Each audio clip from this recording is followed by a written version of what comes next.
Buenos días, hermanos. Gracia y paz. Les invito a que abram suas Bíblias en el libro de Éxodo, capítulo 20, versículo 15.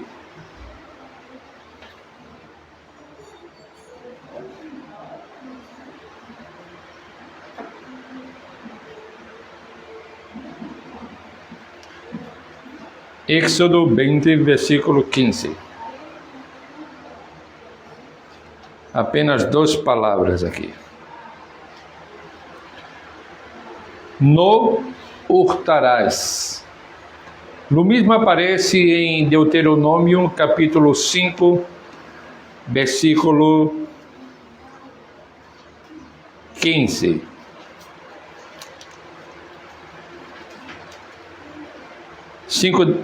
Deuteronômio 5, 19.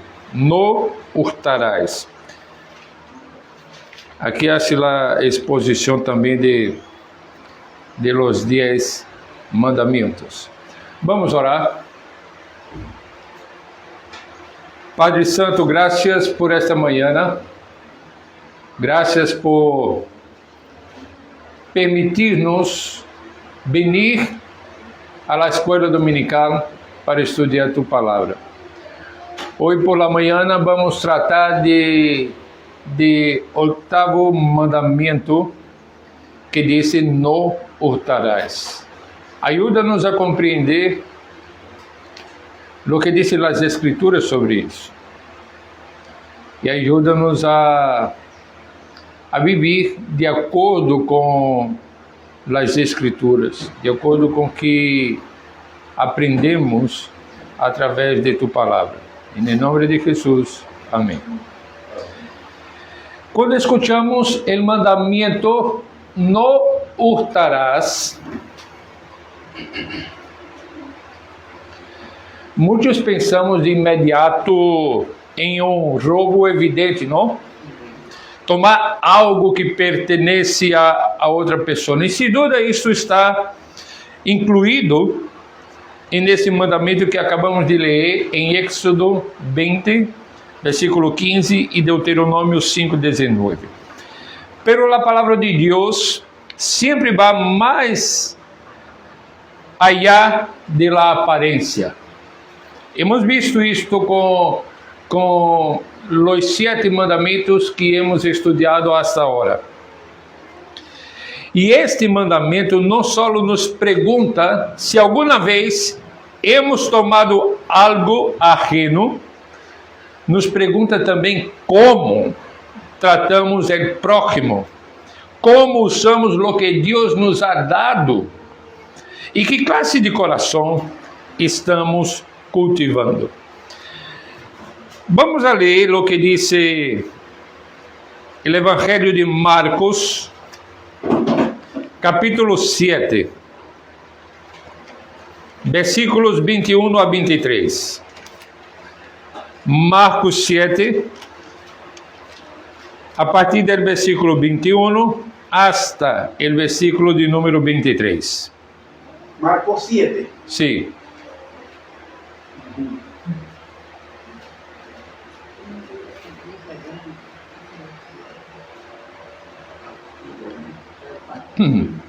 Ok.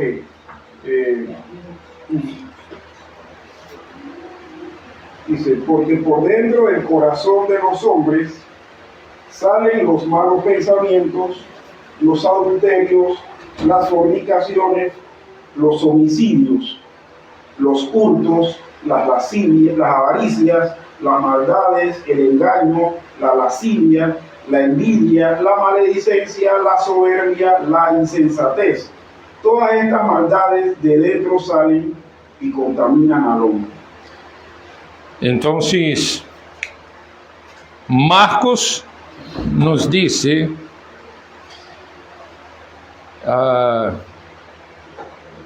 cómo está nuestro corazón.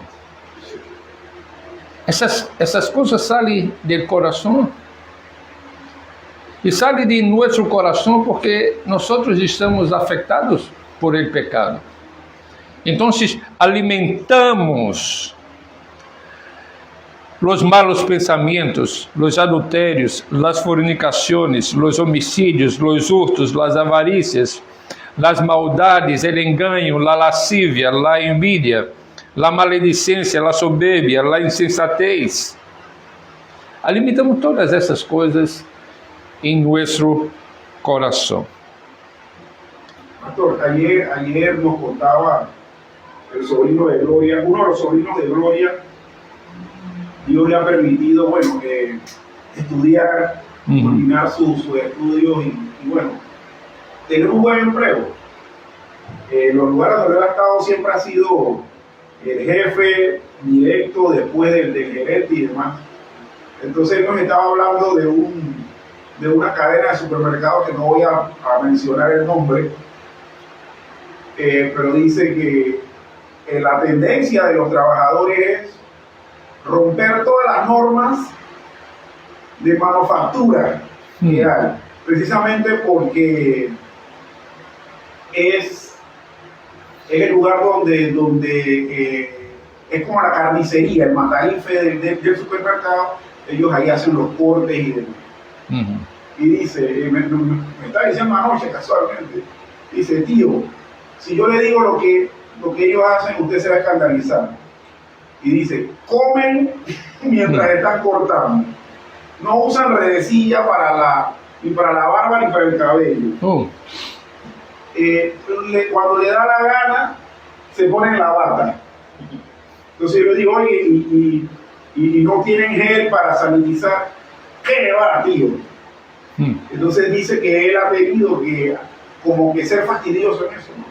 Pero como usted dice, ya de interno, el ser humano, aún hasta para asuntos que tienen que ver con el trabajo, que no es estrictamente moral, pues, tiene la intención de romper las cosas y de hacer lo que le da la gana. Sim, e coisas como essa entra dentro desse mandamento não hurtarás. Não hurtarás. Porque a verdade é que se pode hurtar de muitas maneiras. Se pode hurtar com as mãos, mas também com a língua, com a negligência, com o engano e hasta com a indiferença. Se pode roubar dinheiro, mas também confiança, tempo, reputação, justiça e dignidade. E nesse sentido, os estudiosos insistem em que os mandamentos de Deus devem entender-se em seu alcance mais profundo, não só em sua forma mais externa, e que o octavo mandamento abarca muitas aplicações mais allá do roubo direto. Sí. Por isso, esse tema toca a todos nós. Este tema nos confronta em el trabalho, em la família, em los negócios, em la igreja e aún em lo secreto de nosso coração. E quando chegamos ao Sermão del Monte, Jesus nos mostra que a obediência verdadeira não consiste solo em evitar ação externa, sino a viver com um coração transformado por la graça de Deus. Mira, em Mateus capítulo 5, nós vamos a ver que Jesus não rebaja a lei, sino que la leva a sua verdadeira profundidade, mostrando a cada um de nós outros que o problema real sempre está em el coração.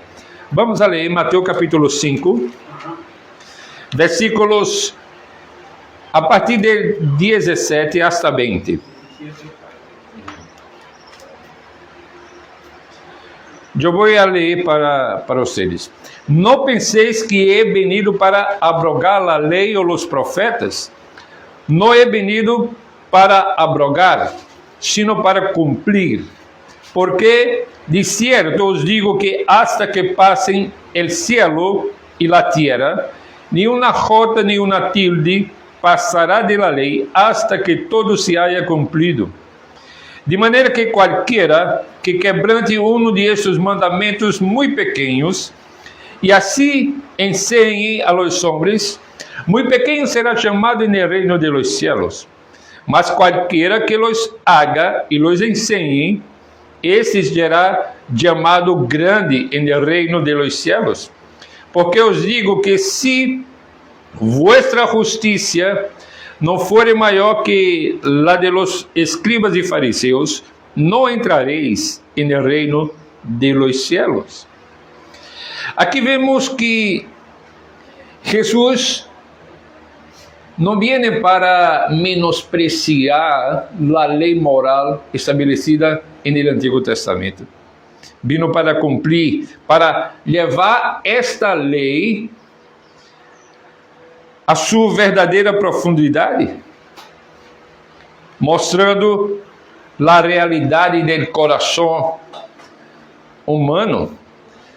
E hoje nós vamos a ver que o octavo mandamento é muito mais que uma proibição. É uma invitação a viver de maneira justa. É uma invitação a amar ao próximo de forma concreta. E é uma invitação também a reconhecer todo o que temos lhe pertence primeiro a Deus. Salmo 24, 1.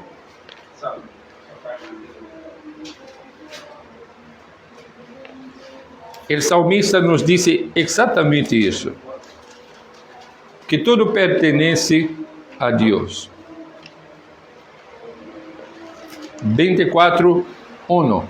Que diz? Dice, de Jehová es la tierra y su plenitud, el mundo y lo que en él habita. Ou seja, tudo pertence a Deus. Incluso nós pertencemos a Ele. Em el primeiro livro de las Crônicas,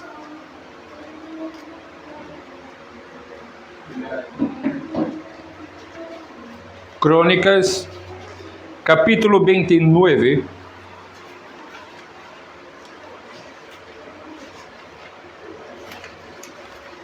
versículos 11 a 14,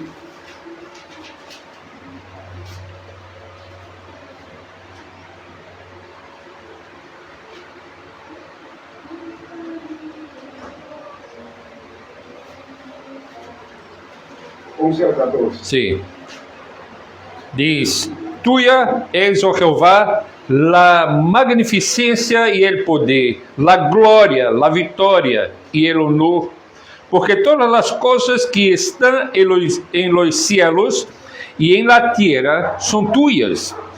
Tuyo, ó Jeová, és el reino, e tu eres excelso sobre todos. Las riquezas e la glória procedem de ti, e tu dominas sobre todo. Em tu mano está a força e o poder, e em tu mano el hacer grande e el dar poder a todos. Ahora pues, Dios nuestro, nosotros alabamos y loamos tu glorioso nombre. Porque ¿quién soy yo y quién es mi pueblo para que pudiésemos ofrecer voluntariamente cosas semejantes?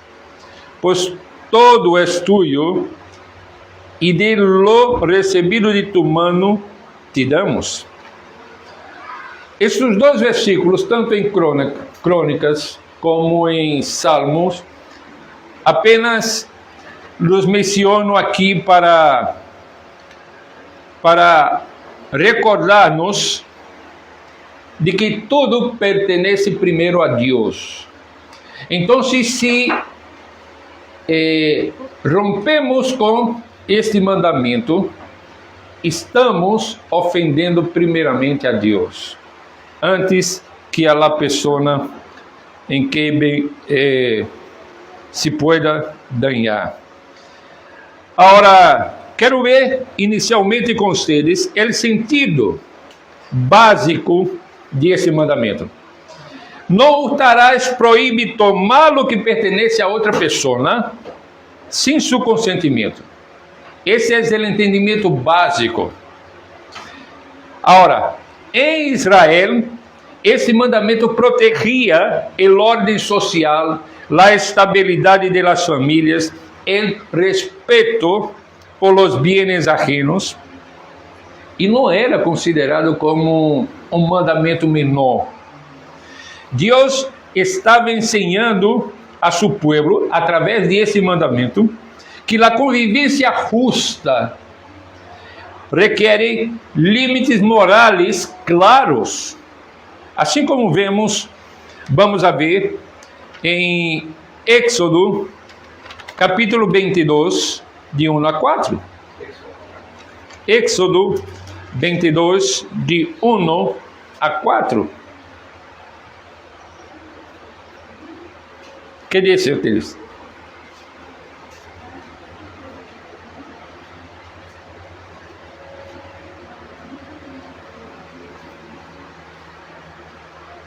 Éxodo 22, del 1 al 4. Sí.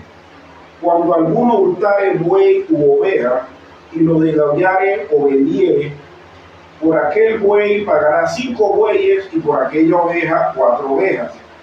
Si el ladrón fuera hallado forzando una casa y fuere herido y muriere, el que lo hirió no será culpado de su muerte. Pero si fuere de día, el autor de la muerte será reo de homicidio. El ladrón hará completa restitución. Si no tuviere con qué, será vendido por su hurto. Si fuera hallado con el hurto en la mano, vivo, sea buey o asno u oveja, pagará el doble. Gracias, César. Entonces, havia limites morais claros estabelecidos por Deus. O roubo não era simplesmente uma falta contra outra pessoa, era uma ofensa contra Deus. Por quê? Porque Deus havia estabelecido uma ordem de justiça entre seu povo. Por isso, em la lei do Antigo Testamento, o luto não se tratava com ligeireza. Havia responsabilidade, havia restituição, havia seriedade moral. Pero aún no Antigo Testamento, o assunto não se limitava ao acto externo. Pouco a pouco, vemos que Deus denuncia também as formas escondidas de luto. Veja comigo Levíticos, capítulo 19. Versículo 11. 19, 11. 19, 11. Dice, no hurtaréis y no engañaréis ni mentiréis el uno al otro. Ok. Também podemos ver Deuteronômio 24.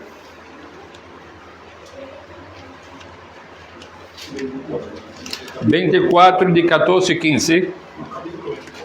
Capítulo 24, versículos 14 e 15.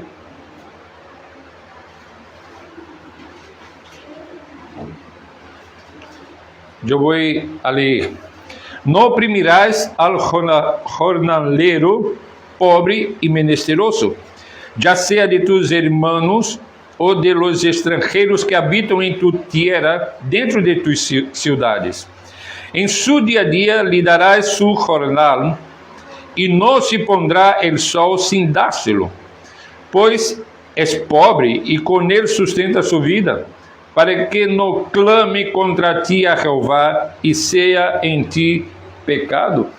Irmãos, eu poderia ler Provérbios 11, 1, Provérbios 20, 10, Miqueias 6, 10, 11, Jeremias 22, 13.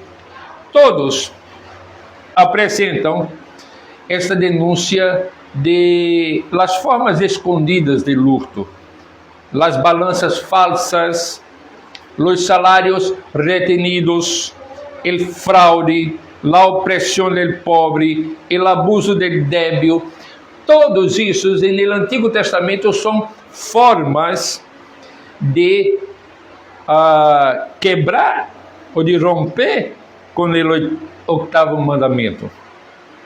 Pastor, en el pueblo de Israel, yo supongo, ¿no?, que había la misma oportunidad de obtener bienes entre todos. ¿Sí? Sin embargo, este último pasaje que acabamos de leer habla del jornalero pobre. Entonces, posiblemente muchas de las personas que cometían hurto o robo era porque eran pobres. Pero la pregunta que le hago es, si había la misma oportunidad de acumular igual riqueza y tener posesiones y demás, ¿por qué era que había gente pobre en medio del pueblo? César, yo creo que había riesgos semejantes a lo que tenemos hoy. Personas que no administran bien los recursos que Dios lhe provee. Esse seria um ponto. A vezes,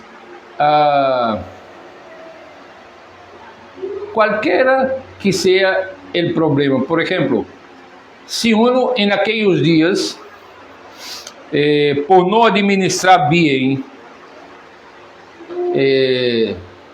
digamos, comprometera lo que tiene, sus bienes, o sea, hacían deudas. Correcto. E então muitas vezes tinha que vender o que tinha para pagar as deudas.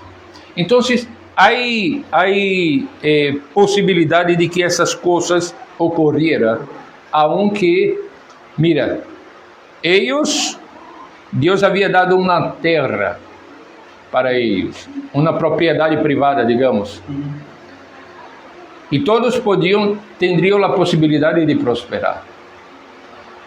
Pero a natureza pecaminosa com a qual nós venimos ao mundo, muitas vezes nos leva a caminho distinto.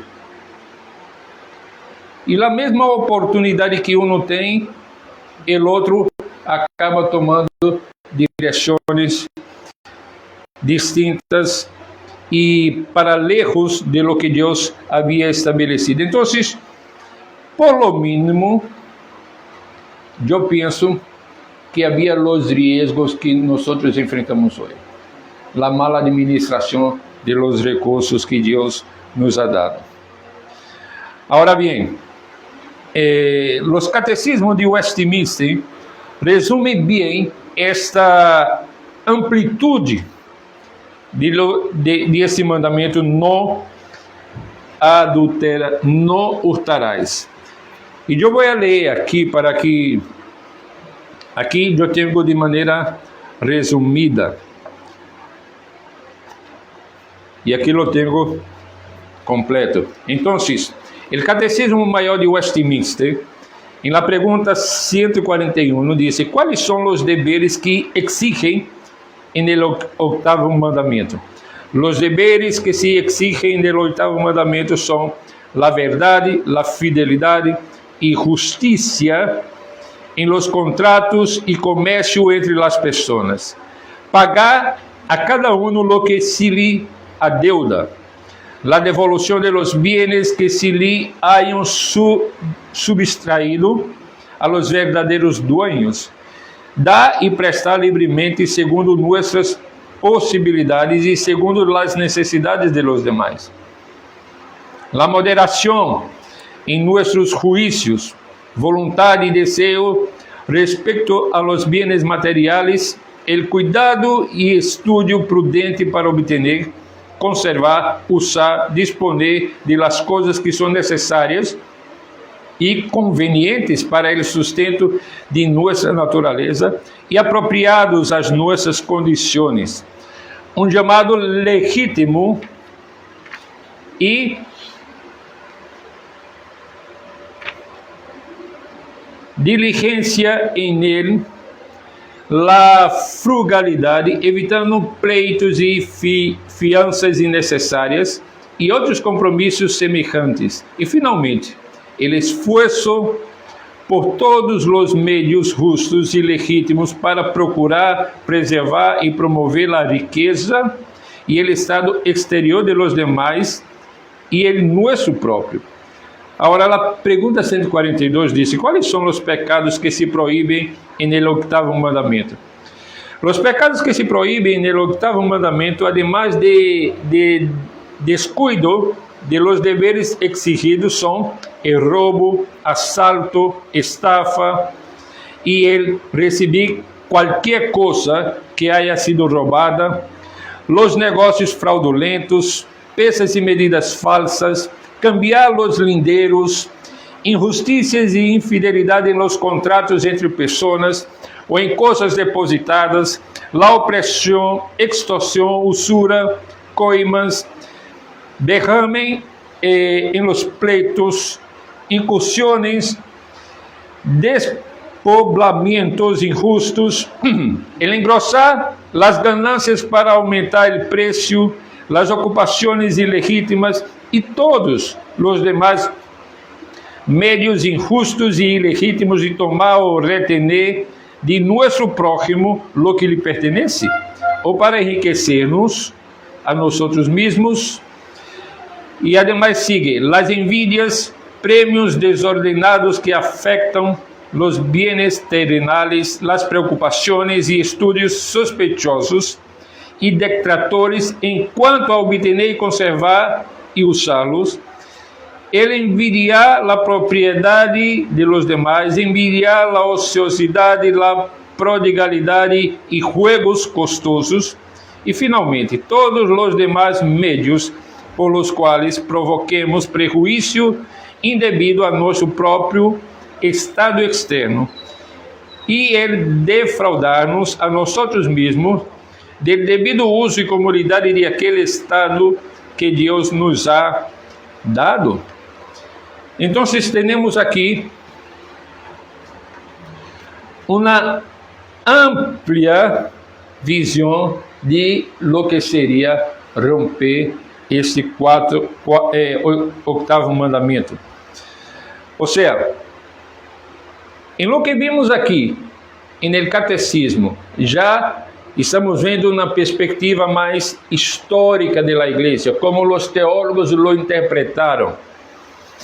Aqui nós temos um lado negativo e um lado positivo do mandamento.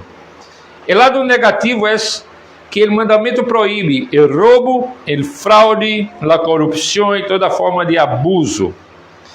E aí podemos ler, por exemplo, Amós, capítulo 8,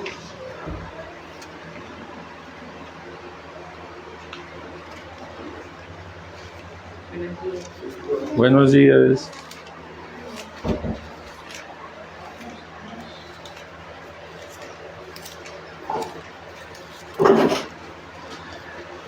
Amós capítulo 8, versículos 4 a 6.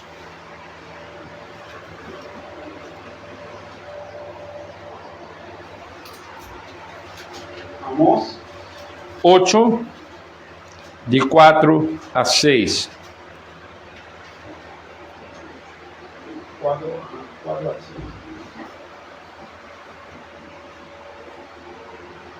¿Qué dice?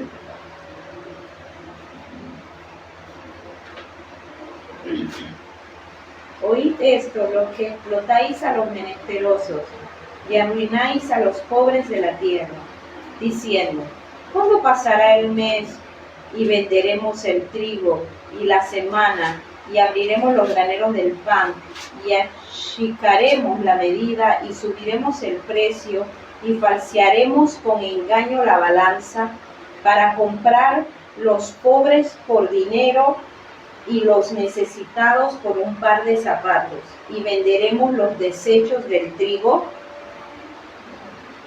Hasta ahí, gracias. O sea, este esse texto de Amós nos apresenta o aspecto negativo do oitavo mandamento,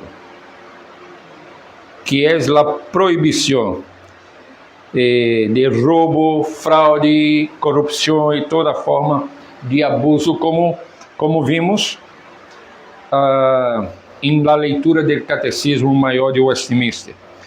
Agora, o aspecto positivo do oitavo mandamento é que este mandamento nos chama à honestidade, à laboriosidade, à justiça, à generosidade. Vamos ler Evangelho de Lucas, capítulo 3. Lucas 3, a partir do versículo 10. 3, capítulo 3. Não, capítulo 3, versículo 10. 10 a 14.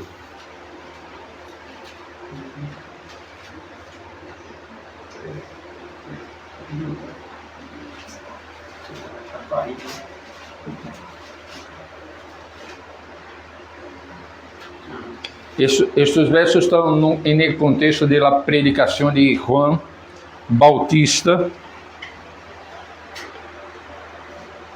pero nos leva a considerar o aspecto positivo aqui desse mandamento.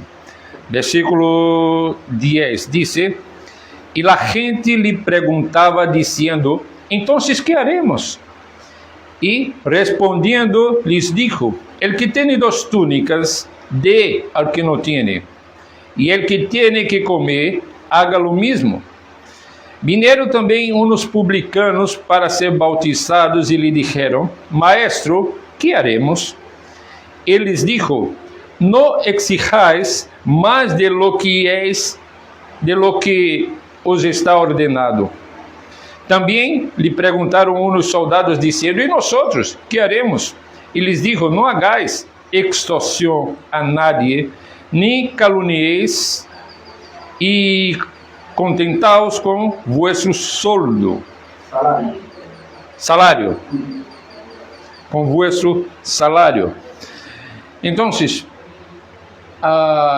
como hemos visto hasta aqui, este mandamento, assim como os demais, Jesus lo põe a uma perspectiva mais ampla de lo que está involucrado neste oitavo mandamento: não hurtarás. Pero o aspecto positivo, como dizia antes, é um chamado à honestidade. Quando leemos estes versos em Evangelho de Lucas, capítulo 3, estes grupos de pessoas se acercam a João Bautista e lhe pergunta: Bueno, que haremos então? Se vão a ser bautizados, se a vida cambia, que haremos então? E João Bautista lo guia, lo dá aqui as instruções que tem que ver com isto, com a justiça, com a honestidade, com a generosidade. Isso já nos deixa ver algo muito importante em lo que estamos estudando hasta aqui. Deus não quer simplesmente que evitemos o mal. Deus quer formar um povo que ame ativamente o bem. E aí os estudiosos subrayam esse ponto ao explicar que o oitavo mandamento não só protege contra a sustracção de bens, sino que também nos chama a uma administração responsável e a um compromisso ativo com a justiça e com a misericórdia. E Jesus, em suas enseñanças a lo largo de los evangelhos e en el Sermón del Monte, profundiza este mandamento. É claro que no Sermão del Monte não há uma citação direta de este oitavo mandamento, pero há princípios que dão força a esse mandamento. E eu vou considerar primeiro a lógica de Jesus aqui no Sermão del Monte. Jesus não elimina a lei como leemos em Mateus 5, 17 a 20. Ao contrário, leva a sua profundidade verdadeira. Isso significa que não que Jesus se conforma com uma obediência superficial. Jesus mira não só a conduta externa, pero mira nosso coração, a motivação de nosso coração.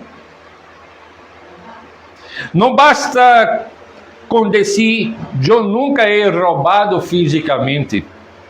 A pergunta mais profunda é: há em mim codícia? Há em mim egoísmo, engano, falta de amor ao próximo?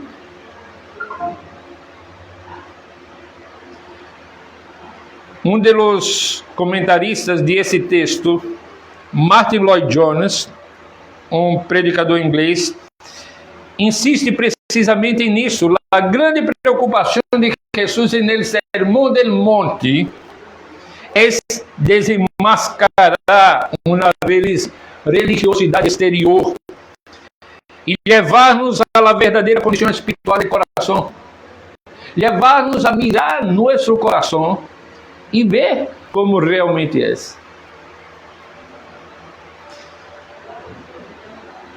Agora, Jesus trata de ensinar sobre a generosidade. E no capítulo 5 de Mateus,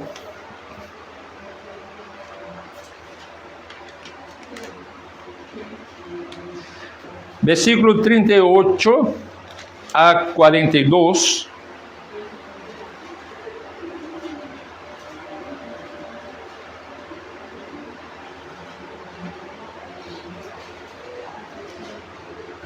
quem encontrou pode ler, por favor. Mateo 5 desde el 18. 38. 38. Hasta 42. Oísteis que fue dicho ojo por ojo y diente por diente. Pero yo digo, no resistáis al que es malo. Antes, a cualquiera que te hiera en la mejilla derecha, vuélvele también la otra. Y al que quiera ponerte a pleito y quitarte la túnica, déjale también la capa. Y a cualquiera que te obligue a llevar carga por una milla, ve con él 2. Al que te pida, dale. Y al que quiera tomar de ti prestado, no se lo rehuses. Oísteis que fue dicho, amarás a tu prójimo y aborrecerás a tu enemigo. Aqui, hasta aí. Ok, era hasta el 42. Sim, pero el 43 também se pode considerar junto. Mira, Jesus ensina aqui nestes versos uma atitude distinta à lógica natural do coração humano. Não é verdade? Que passa se uno te pega em la cara? Tu queres pegar em la cara também? Ou se não alcança a cara, onde pode alcançar? Então, em lugar de aferrar-nos a lo nuestro com dureza, Jesus nos chama a uma disposição generosa. Isso não elimina a justiça, claro, pero se confronta nosso instinto de possessão e nossa tendência a viver em la defensiva. Talvez uno pueda ler estes versos e não encontrar uma instrução clara quanto à generosidade. Pero aqui aprendemos algo clave. O cumprimento mais profundo de não hurtarás não consiste solo em não quitar-lhe nada a nadie, sino também em estar disposto a dar, servir e não viver esclavizados por nossos bienes. Aqui inclui não só justiça, sino também misericórdia, amor, e que a ética cristiana apunta ao cuidado concreto do próximo, especialmente o necessitado. Uma pessoa uma pessoa pode não ser ladrão e, sin embargo, ter um coração duro, cerrado, ser egoísta. E Jesus vai mais allá. Ele forma discípulos que não vivem dominados por el apego, sino por el amor. O verso 43, César añadió a leitura e disse: oíste que foi dito, amarás a tu prójimo e aborrecerás a tu inimigo. E el 44 disse: pero yo os digo, amad a vuestros inimigos, bendecid a los que os maldicem, e haced bem a los que os aborrecem, e orad por los que os ultrajam e os persiguen. Então, somos invitados aqui a ser diferentes como discípulos de Jesus. Mais adelante vamos a ver outros aspectos desse estudo que trata das diversas maneiras de hurtar, además del ato físico. Pero eu quero considerar, todavia, mais uma instrução de Jesus acerca deste tema. Mateus capítulo 6, versículos 19 hasta 21.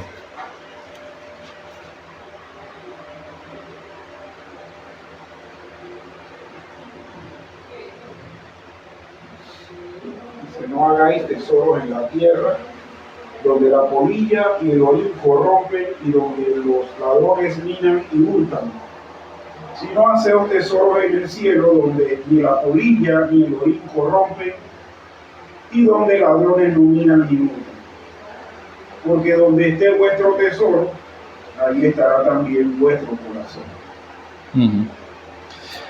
Mira, que está nos ensinando estes versos? De que está falando Jesus nestes 3 versículos?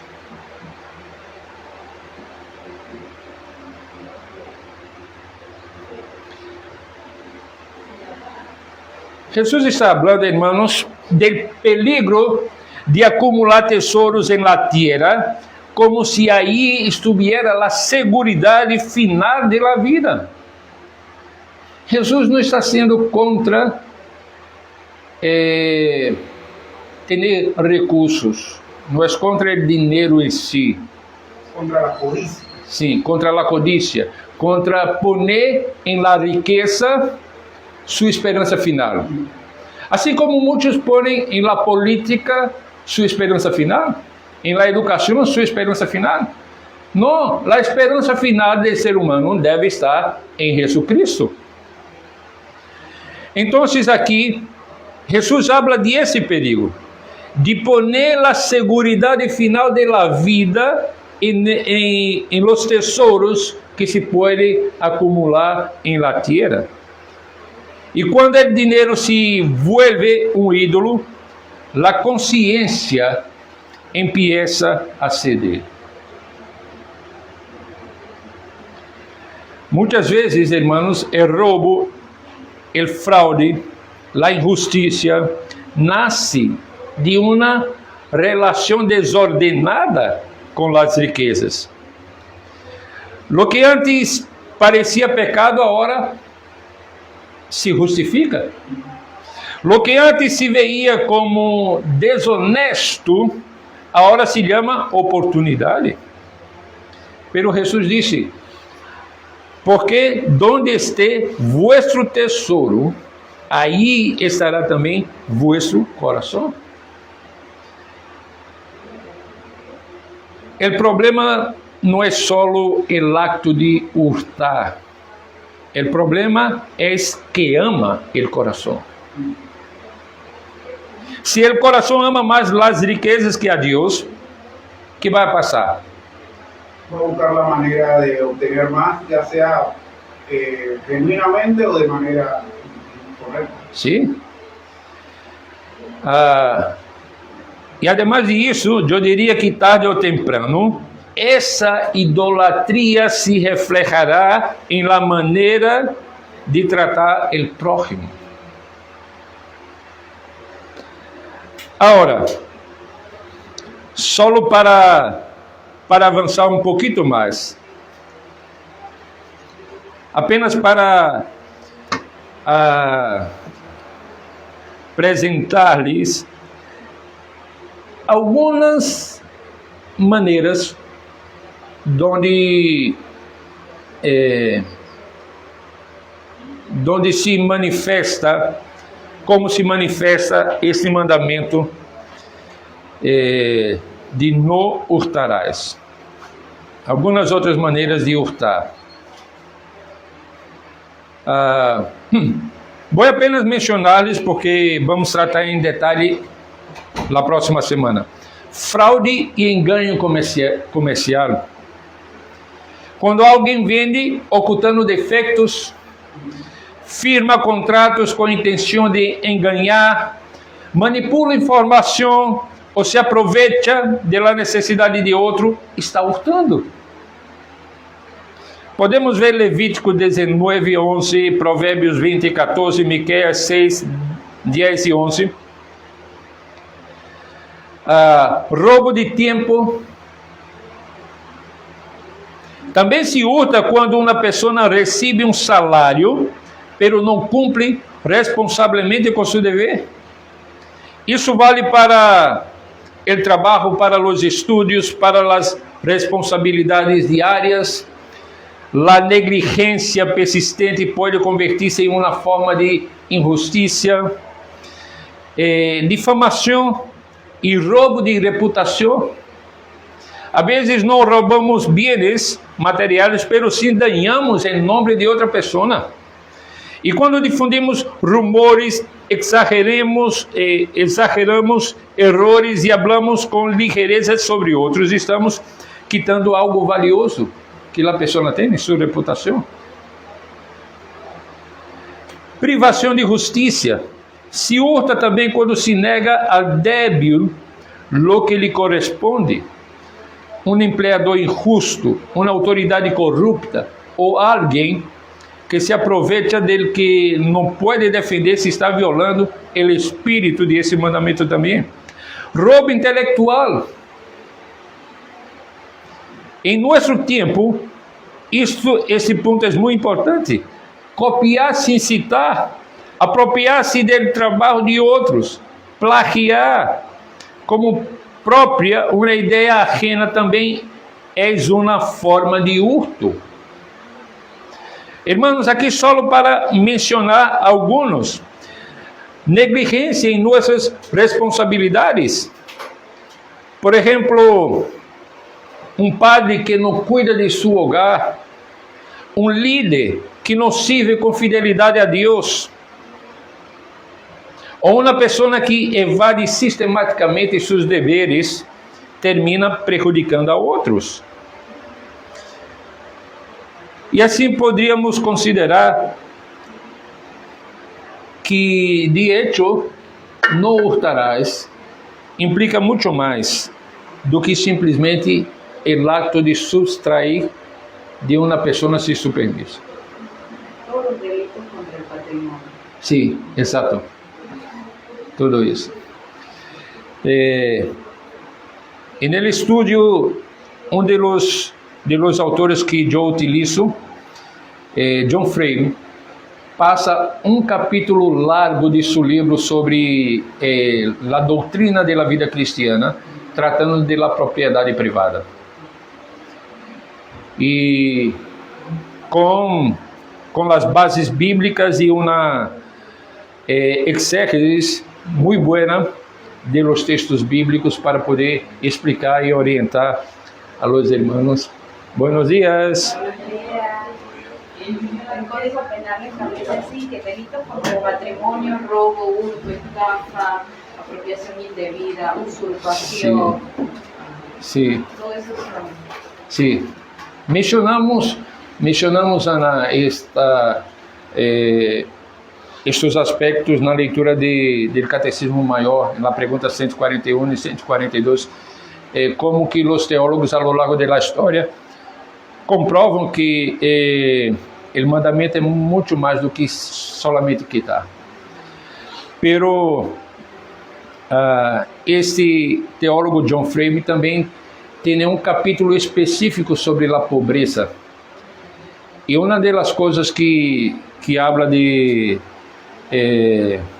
ao considerar este no hurtarás,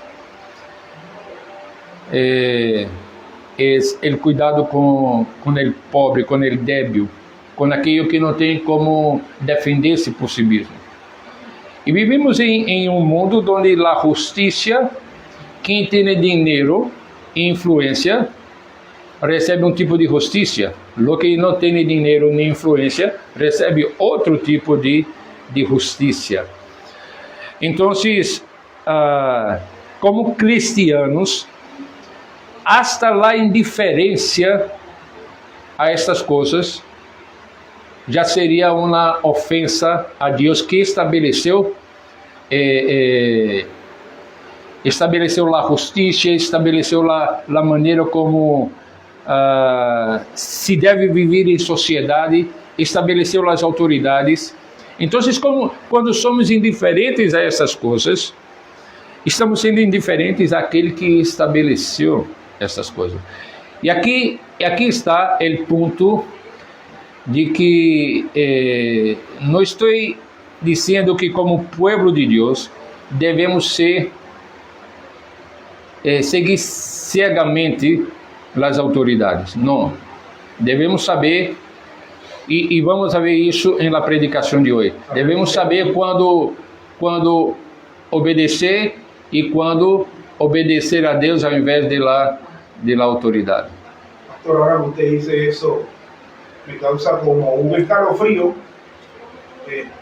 ver que no solamente de manera individual uno puede cometer esa falta a ese mandamiento, no hurtarás, sino que a nivel estatal, porque el Estado puede usar la forma cualquiera de hurtarle al pueblo, de descuidarlo, de dejarlo en condiciones paupérrimas y demás. Y pienso, y estoy pensando, no voy a mencionar nombre de ningún país, pero estoy pensando en muchos países que hoy en día se le nota ya con lo que usted ha descrito, que han venido de manera sistemática a través de la política robándole a su pueblo. O sea, por décadas, entonces. ¿Sí? El gobierno socialista. Sí. Uno de sus principales pecados es ese, el no robará, porque ellos utilizan la expropiación para extraer la propiedad privada, Venezuela, Cuba, todos esos ejemplos son claros. Los liberales también, sus grandes empresas. Sí, claro. A nosotros. Bueno, a verdade é que... Y para ambos lados, pastor, porque Hace poco la Asamblea acaba de tirar un proyecto de ley que está para ver si el Ejecutivo, lo más probable es que la declare inexequible, o sea que no la firme, porque aprueba que el término de prescripción de las deudas, que está en 3 años, no se puede ejecutar el cobro por parte del acreedor posterior al plazo, y que usted pueda solicitarle directamente a la entidad bancaria, no solamente a la entidad bancaria, al prestamista, a quien usted le haya pedido ese dinero, que ya no puede ejecutar el cobro, ni puede exigirle, ni llamarlo, ni nada. O sea, a mí me parece eso solapar el hecho de no robarás, porque uno de los principios de no robarás es pagar tus deudas. Sí. Pues tú estás tomando algo que no es tuyo. Sí. Entonces, Y que lo pediste con urgencia, así ¿no? es. O sea, entonces Panamá celebra todo ese tipo de proyectos. De hecho, todo el mundo está muy contento porque efectivamente los bancos lo que hacen es que cuando se pasa el periodo de prescripción de 3 años, le venden la deuda a otra entidad de cobro. Entonces la entidad de cobro es la que se dedica y que págame, debes tanto de la tarjeta de crédito, debes tanto del préstamo tal, usted debe tanto no sé qué. Entonces la gente le molesta que lo llamen porque debe, Sí. ¿no? Entonces, Sí. todo en parte y parte, y la gente está muy contenta con el proyecto. Ya es otro tema, el tema de la usura y la tasa de interés, pero yo en verdad no estoy de acuerdo con eso. Ojalá el Ejecutivo no lo apruebe, porque ellos quieren que le limpien el crédito después de 3 años, y después de 3 años Volver a digan pedir. que tú no eres un mala paga. Y volver a pedir. Ajá, Sí. exactamente. Em Brasil, Ana, o tempo para prescrever uma deuda é de 5 anos. 5 años. E está passando isso, que agora, por exemplo, se eu tenho uma deuda com um banco, depois de 5 anos, o banco vende a deuda para outra empresa. Ajá. E essa empresa não pode manter sucio mi nombre e tampouco pode cobrar-me. Essa é lo que estão haciendo por allá. Mire, que yo diría que es hasta más justo un proyecto de ley que indique que posterior al periodo de prescripción el monto de la deuda se ha congelado. Sí, Y aunque tú vendas el crédito a una entidad tercera de cobro, no se puede cobrar ni gastos legales, ni gestión, ni recobro de intereses. Es decir, que el monto esté congelado. Si yo pedí $5,000 y cuando a mí me prestaron, a mí me dijeron su tasa de interés va a ser el 9% porque es un préstamo, o su tarjeta de crédito lleva una tasa de interés, o hay tarjeta de crédito de 25% de interés, pero lo que usted pactó y aceptó allí, que al periodo su deuda se lo calculen y ahí se tiene que congelar. Y si usted le cobra, no le cobren intereses sobre lo que ya usted acordó. Y usted ya puede decidir, yo voy a pagar $5, $5. Y usted se va hasta el día que usted pueda pagarlo. Yo digo que es más justo un proyecto en esa forma. sí. Ahora, sí, pregunta, dígame. No sé mucho de banca y finanzas, pero en parte de lo moral para el cliente es una base de moralidad por parte del cliente. Pero donde tengo entendido, el banco nunca va a perder, porque yo creo que ya en la venta de lo creditado, de lo que ya el banco le envió a la parte que va a cobrar, ya recuperó su ganancia. El banco nunca pierde. El que está ahí en la pelea es la empresa que va a cobrar, la gestionadora de cobros, y los morales del cliente. Esa es la parte que está como que ahí, como que parte y parte, como dice la hermana. Cuando usted vende el crédito, que es un factory, usted no hace el pago del desembolso de la cartera que está cobrando, sino que usted lo vende a un porcentaje de recuperación. Entonces, cuando usted le da a la tercera cobradora en base a lo que él recupere, entonces reportará al banco. O sea, no es que el banco cobra, porque lo que pasa es que en su libro ya él lo tira a pérdida. Y como todo, es un negocio, como todo. Sí. Es como que usted tenga un negocio y usted me dice, te lo voy a dar en letra. y la persona se desaparece. Y usted cobre, ¿verdad? Y la persona no le responde. Usted está asumiendo la pérdida. Es parte del riesgo de su negocio. Pero esa otra persona no se le puede decir que ella es endeble y que ella ahora, porque su pobreza no le permite pagar, ya no le debe a nadie después de 3 años. No, si le que debió de usted, nunca le pagó. O sea, por eso digo que el historial de crédito no debe ser borrado. Porque yo debo tener derecho a saber, cuando voy a prestarle a una persona, si en verdad es una persona fiable para prestar. Y ya si yo le quiero prestar, aún sabiendo que le ha pedido prestado a 5 personas y a uno no le pagó, exactamente, yo decido asumir mi riesgo.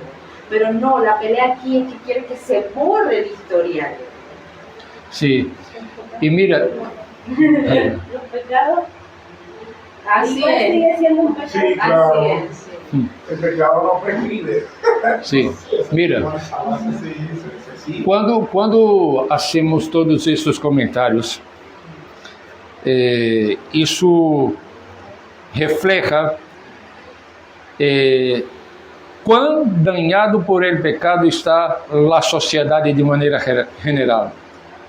Pero aqui vem onde devemos pôr a atenção. Este mandamento, não hurtarás, de la maneira ampla, como temos visto acá, nos hace reflexionar sobre nós mesmos. A vezes, nós sonegamos o imposto, pagamos o imposto, pero a vezes não passamos a informação correta, a vezes hacemos as coisas de maneira a enganar as pessoas. Então, isso serve também para ajudar-nos a ver se nós estamos contribuindo para essa cultura de romper com o 8º mandamento. Será que somos, por exemplo, eu vou falar como professor, como, digamos, alguém que está produzindo material escrito? Será que eu he mencionado todas as fontes que eu leio? Será que eu, al final, meu trabalho escrito, se eu dou o devido crédito às pessoas com as quais eu aprendi de seus textos? Então, se não lo hago, estou hurtando o conhecimento, a habilidade, a inteligência de outra pessoa. Entonces, igual de manera vas a cometer sí. el pecado de hurto, sea las cosas que vas a hacer para A vezes nós, tristemente, como crentes, a vezes alimentamos essa roda, a vezes não intencionalmente, pero às vezes alguns se pode dizer que sim, intencionalmente. Então, por isso que muitas vezes a verdade bíblica dita claramente como está nas Escrituras é moléstia para muita gente, porque assim com que pensemos em nós mesmos, miremos nosso. Sim. Eu conheci a um irmão que estava concluindo seu curso de seminário. E em seu trabalho escrito, havia leído um livro de um de seus professores. Pero escreveu seu trabalho, puse lá o texto que havia leído, pero não deu o crédito a quem devido. E em la providência de Deus, o professor estava em sua banca de exame. E o professor disse: meu irmão, sinto dizer-te que has rompido com o 8º mandamento. Sí. has citado mi próprio texto e não has mencionado em nenhum lugar de tu trabalho escrito.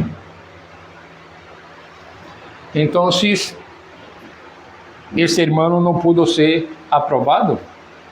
E graças a Deus que não foi. Porque de hecho tentou justificar-se, que se olvidou de poner al final, pero não. Há que revisar tudo e dar os créditos. Muitas vezes, quando eu estou predicando, quando estou dando uma classe assim, tudo que eu menciono é resultado de textos que he leído. E às vezes, para não estar mencionando, digamos, sempre o nome de um autor, eu digo um comentarista, um estudioso. Pero se qualquer tome em suas mãos mis textos, podem ver que al final, para mim, o autor está aqui. Eso es cierto. O autor está aqui. Lo pone entre paréntesis. Sim, eu pongo entre parênteses, porque depois, se alguém vai a ler, aunque a cita não esteja completa da obra, eu pongo para minha consciência mesmo. Isto é deste autor. E assim que deve ser, porque senão eu vou estar rompendo com o 8º mandamento em mencionar citações de outros autores sem mencioná-lo. Então, irmãos, estamos delante de la lei moral de Deus e ao reconhecer nossas limitações para cumpri-la, o único caminho que temos é Cristo. Está seguro do perdão, pero também está seguro de que, por a graça de Ele, somos capazes de ser transformados pouco a pouco e ir deixando práticas que são ofensas diretas a nosso Deus. Vamos concluir por aqui, vamos passar para a predicação. César, ora por nós, por favor. Señor y Padre bueno, agradecemos en este momento por esta clase en la cual, Señor, se han tocado muchas aristas respecto al no gustar. Señor, te pedimos que con humildad, Señor, te pedimos con humildad que nosotros podamos revisar. Porque de una u otra manera, posiblemente, lo más seguro, Señor, que en esto hemos fallado. Hemos hurtado tanto de manera tangible como intangible. Y te pedimos perdón también por eso. Oh Dios, ayúdanos a ser practicantes conscientes de tu palabra, practicantes conscientes de tu ley, Señor, y que no, al final de nuestras vidas no seamos hallados faltos, Señor, en eso. Oh Dios, gracias por la clase y te pedimos que nos sigas bendiciendo ahora en el culto y con la predicación de tu palabra. Gracias, bendito Señor, en el nombre de Jesús. Amén. Amém. Vamos aí, irmãos.